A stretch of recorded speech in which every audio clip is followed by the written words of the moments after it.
할렐루야. 오늘은 여호수아 2장의 말씀을 함께 보도록 하겠습니다. 마태복음 1장에는 예수님의 족보가 있습니다. 이 족보에 보면 예수님의 어머니 마리아를 제외하고 여자의 이름이 4명이 나옵니다. 다말, 라합, 룻, 우리아의 아내입니다.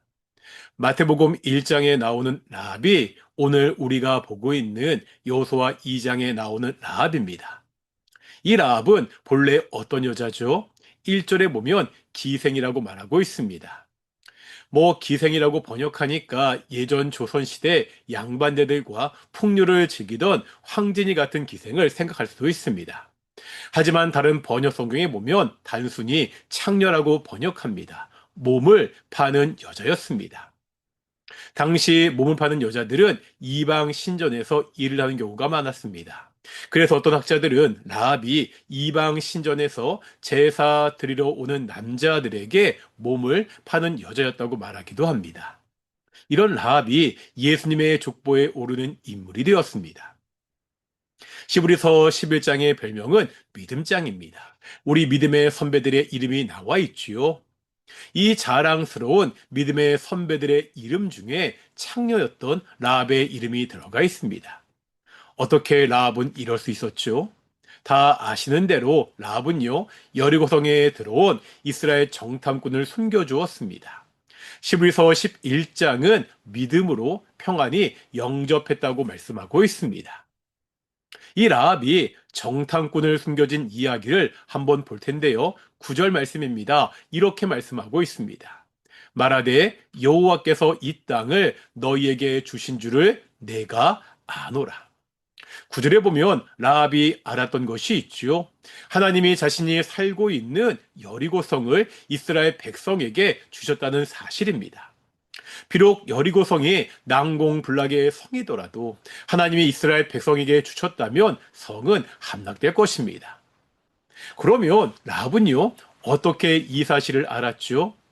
라합이 스스로 깨달아 알지 않았습니다. 10절에 보면 이렇게 말씀하고 있습니다.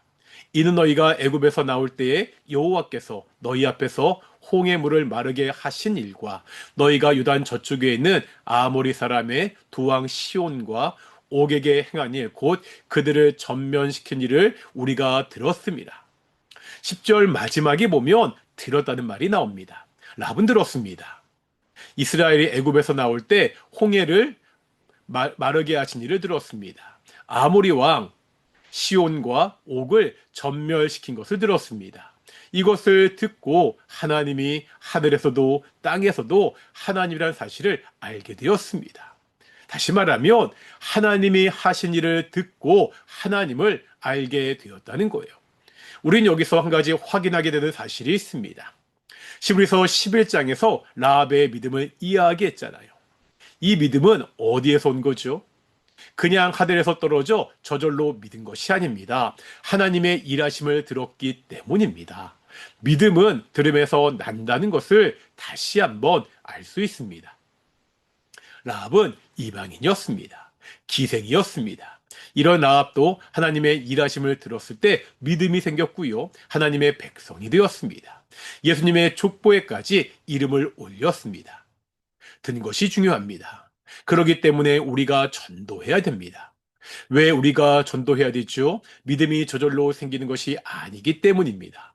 누군가 복음을 전해야 그 복음을 듣고 믿을 수가 있습니다. 그러기에 우리가 복음을 전해야 됩니다. 정말로 복음을 전하기가 어려운 시대라고 그렇게 이야기합니다. 이 어려운 시대에 복음을 전하는 귀한 성도들이 되시기를 소망합니다.